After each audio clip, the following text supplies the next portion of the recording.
دانش real focus کے ساتھ حاضر ہے۔ ناظرین، ایک طرف حکومت جو اتحادی حکومت ہے بدترین پاکستانی صورتحال کو فیس کر رہا ہے، چاہے وہ معاشی مسئلہ ہو، چاہے وہ گورننس کا مسئلہ ہو، چاہے سفارتی مسئلہ ہو، پاکستان انتظامی اور آئینی مسئلہ ہو، اس میں بھی حالات بہت خراب ہیں۔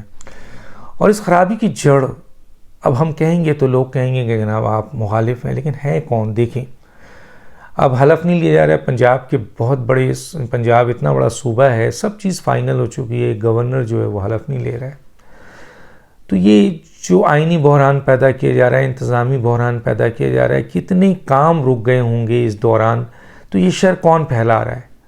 یہ پی ٹی آئی پھیلا رہی ہے۔ کس کے حکم پہ پھیلا رہی ہے؟ کیا گورنر کی مجال ہے عمران خان اس کو کہیں کہ جی آپ اپنا حلف کے پاسدار رہیے، تو وہ اپنے حلف کے پاسدار نہیں رہ گئے؟ یقیناً عمران خان کی انسٹرکشن ہے کہ آپ ہرڈلز پیدا کریں، ان کو کام نہ کرنے دیں۔ صدر کو انہوں نے کہا ہے، حالانکہ بار بار حکومت یہ کہہ رہی ہے کہ آپ کسی کے غلام نہیں ہیں ذاتی، آپ نے حلف لیا ہے، آپ ریاست کے صدر ہیں، ریاست کے نمائندے ہیں، آپ کسی کے غلام نہیں ہیں، آپ حلف اور آئین پہ چلیں، لیکن آپ غلام بنے ہوئے ہیں، آپ آئینی مسائل پیدا کر رہے ہیں، توہین عدالت کر رہے ہیں، عدالت بار بار حکم دے رہی ہے، آپ توہین کر رہے ہیں۔ تو ایک طرف یہ آئینی بحران پیدا کرنے کی کوشش کر رہے ہیں، دوسری طرف سیاسی بحران۔ اب آپ کو عدم اعتماد کے ذریعے پاکستان کی تاریخ میں ایک حکومت کو جو نااہل حکومت تھی، جو آپ کے نالائق حکومت تھی، ناکام حکومت تھی، جس کو بے ساکھیوں کے ذریعے چلایا جا رہا تھا، اسٹیبلشمنٹ چلا رہی تھی، جب اسٹیبلشمنٹ نے اپنے اس پہ سے ہاتھ اٹھایا تو وہ جماعت گر گئی، وہ حکومت گر گئی، اور اس پہ عدم اعتماد آ گیا، اور پہلی دفعہ پاکستان میں کسی جماعت کو اٹھا کر پارلیمنٹ سے باہر پھینک دیا گیا۔ لیکن آپ کو منظور نہیں ہے، آپ نے اس کے اوپر ایک رونا لگا دیا کہ جناب یہ تو انٹرنیشنل آپ کے سازش ہے۔ آپ دو چیزیں یہاں پر میں بتا کے آگے چلوں گا، بہت ساری باتیں کی ہیں۔ دیکھیں، سازش کرنے والا سپر پاور ہے جس کے ایک اشارے پہ دنیا میں ہلچل ہو جاتی ہے، حکومتیں تبدیل ہوتی ہیں، بڑے آرام سے، بڑے طریقے سے، کوئی اس پہ الزام نہیں لگا سکتا، بڑے بڑے کام کرتے، سپر پاور ہے، اس کے ساتھ پورے اتحادی ہیں۔ وہ کس کی حکومت کے لیے سازش کر رہا ہے؟ ملک میں ایک ناکام، نالائق، بے ساکھیوں سے چلنے والی حکومت جو چند ووٹ پہ اوپر تھی، اور اس کو ہٹانے کے لیے اتنی بڑی سازش کی گئی۔ اچھا چلیں بھائی، امریکہ نے سازش کی تو سوال سبھی پوچھ رہے ہیں، طارق چیمہ نے بھی یہ سوال پوچھا، اوروں نے بھی یہ سوال پوچھا، نواز شریف صاحب نے بھی یہ بات کی کہ بھائی آپ نے آخر کیا تھا جو امریکہ آپ کو ہٹانا چاہ رہا تھا؟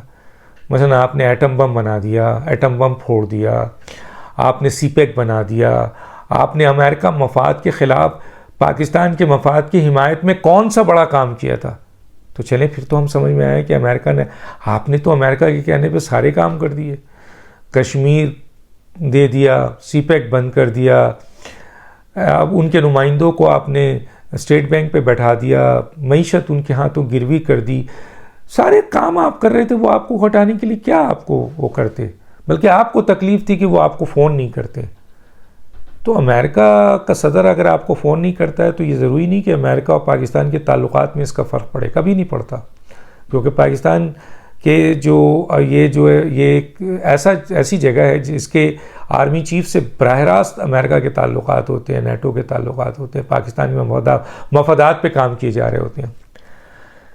تو اب فتنہ پھیلایا جا رہا ہے، ایسی سی باتیں ہیں۔ میں ویڈیو لانا نہیں چاہ رہا تھا جس میں نعوذ باللہ کبھی یہ کہتے ہیں کہ اللہ تعالیٰ مجھے نبی کی طرح میری تربیت کر رہا ہے، کبھی یہ ریاست مدینہ کی تصدیق کرتے ہیں، کبھی اصحاب کرام کی تصدیق کرتے ہیں، کبھی نبیوں کے بارے میں انتہائی غلط اسٹیٹمنٹ دیتے ہیں، کبھی کہتے ہیں قرآن میں ان کا ذکر نہیں ہے فلاں نبی کا۔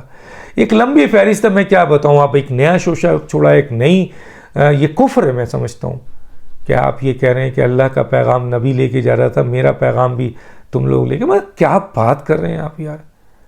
اس کے اوپر خود طاہر اشرفی جو ان کے مشیر رہے ہیں، انہوں نے بھی شٹ اپ کال دیا۔ افسوس یہ کہ اس ملک کے عالم دین، مفتی، جن کا کام ہے دین کی حفاظت کرنا، کسٹوڈین ہے، وہ اس ایسے شخص کی اس طرح کی کفر بکنے کے اوپر خاموش رہتے ہیں. بولنا چاہیے، اگر صحیح حق ہے تو بتا دیں کہ بھائی جائز بات کی ہے، تاکہ لوگوں کو پتہ چلے نا کتنے عالم دین ہیں آپ. لیکن خاموش ہیں، اور شاید خاموش اس لیے ہیں کہ جی آپ نے بولا تو توپوں کا رخ، گالیوں کا رخ، غلاظتوں کا رخ، دھمکیوں کا رخ آپ کی طرف ہو جائے گا، اور آپ پڑھنا نہیں چاہتے. یہی ہوگا. میرا خیال ہے مفتی یا عالم خاموش ہیں اس جگہ پر تو صرف اس لیے ہے کہ یہاں پر تو آرمی چیف کی طرف رخ کیا جاتا ہے، اس کو گالیاں دی جاتی ہے، اس کی تصدیق کی جاتی ہے، اس کو دھمکیاں دی جاتی ہیں.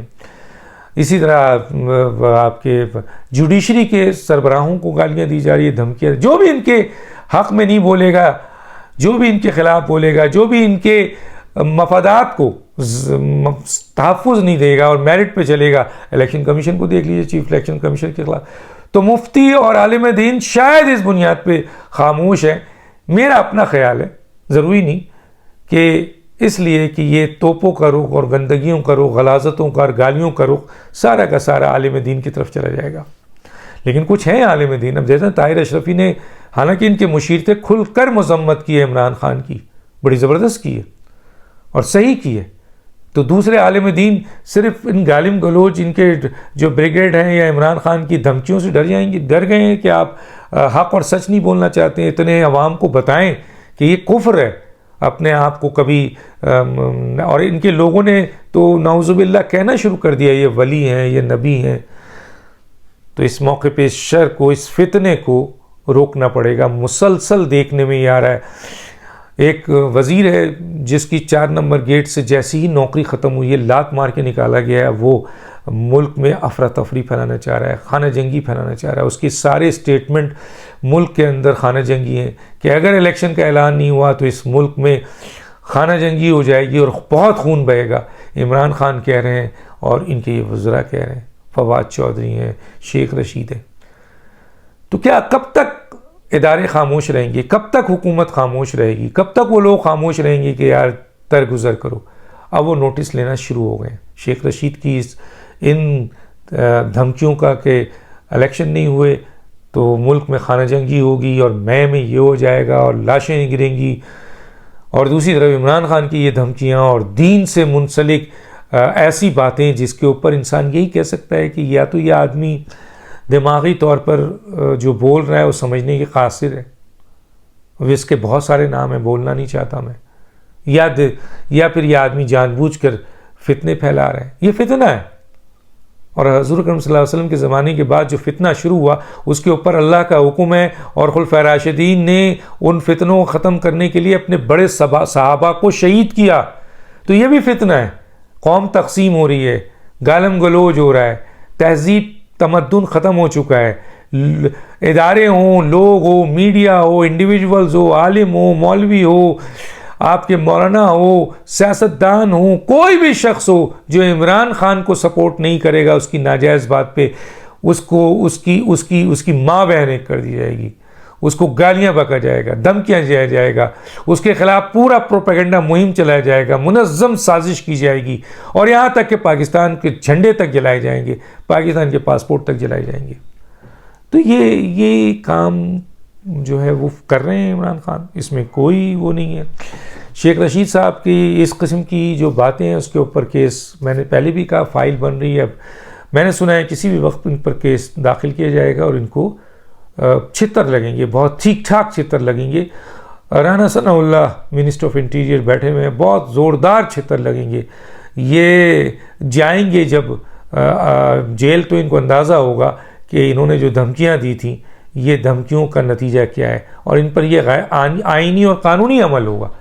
ویسے نہیں چھتر لگیں گے، آئینی اور قانونی طور پر کہ پاکستان کی عوام کو لڑانے، فوج سے پاکستان کی عوام کو لڑانے، خانہ جنگی پیدا کرنے، لوگوں کے اندر جو ہے وہ جذبات ابھارنے، لوگوں کے غصے کو ابھارنے، لوگوں کے درمیان تفریق پیدا کرنے، لوگوں کے درمیان نفرت پیدا کرنے، اداروں کے درمیان نفرت پیدا کرنے، خون خرابہ کرنے. آپ یہ سارے کام کر رہے ہیں تو اس پہ قانون نہیں گئے، قانون بنا ہوا ہے تو قانون آپ کے لیے گرفت بنتا جا رہا ہے. آئے گا آپ دیکھیے گا بہت جلدی شیخ رشید گرفت میں، اور عمران خان بھی.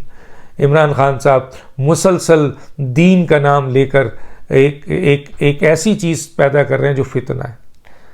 اور صحیح کہہ رہے ہیں لوگ کہ آپ فتنہ کی بات کر رہے ہیں.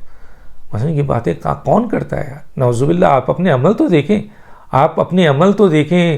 کرپشن میں آپ انوالو، اخلاقی کرپشن میں آپ انوالو، فائنینشیل کرپشن میں آپ انوالو، انتظامی کرپشن میں آپ انوالو، جھوٹ آپ بولتے ہیں، منافقت آپ کرتے ہیں، نبیوں کا دعویٰ بھی آپ کرتے ہیں. نعوذ باللہ. ایسی بات کرتے ہیں جو معافی اللہ معافی اللہ معافی. آپ ولیوں کے اور نبی تو بہت اونچا ہے، خلفائے راشدین اور صحاب تو بہت اونچا ہے، آپ کیا کہتے ہیں بزرگان دین تو بہت اونچا ہے. ایک اچھے مسلمان کے پاؤں کے تلے تک آپ نہیں ہیں، اس کی خاک کے برابر نہیں ہے. ایک اچھا مومن کے آپ اپنی کرتوت پر اگر نگاہ ڈالیں، آپ بہت کچھ ہے آپ کے بارے میں کہنے کو، لیکن آدمی نہیں بولتا ہے پرسنل. وہ شخص اس قسم کا دعویٰ کر رہا ہوں تو گویا یہ ایک فتنہ ہے جس کو اداروں نے نوٹس لے لیا ہے، جن کو حکومت نے نوٹس لے لیا ہے، اور اس کا سد باب ہوگا. اور خود تو آپ نے سن لیا، الیکشن کمیشن نے بھی یہ کہہ دیا ہے کہ 5 آدمی یا 5 لاکھ یا 5 کروڑ آدمی آپ الیکشن کمیشن کے سامنے لے آئیں، ہماری صحت پہ فرق نہیں پڑتا.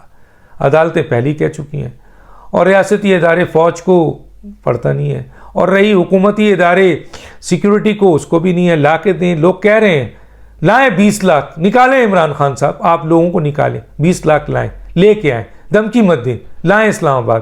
دیکھتے ہیں کتنے لوگ آپ کے ساتھ ہوتے ہیں اور کتنی دیر تک کھڑے رہتے ہیں، اور وہ کیا بد انتظامی کرتے ہیں، اور کیا وہ الیکشن کرانے میں کامیاب ہوتے ہیں. ایک بات یاد رکھیے، الیکشن کرانے کے لیے ادارے نے بھی کہہ دیا ہے کہ الیکشن کمیشن کا کام ہے، فوج نے بھی کہہ دیا ہے، جوڈیشری نے بھی کہہ دیا ہے، اور یہ حکومت کا کام ہے. اور حکومت اپنے ٹاسک کو مکمل کرے گی، اور کوئی الیکشن 2022 میں ممکن نہیں ہے. نہ الیکشن کمیشن کرا سکتی ہے، نہ حکومت.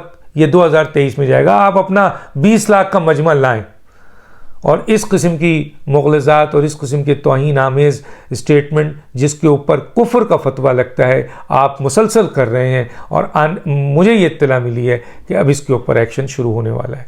ڈاکٹر دانش کو یاد دیجیے. اللہ حافظ.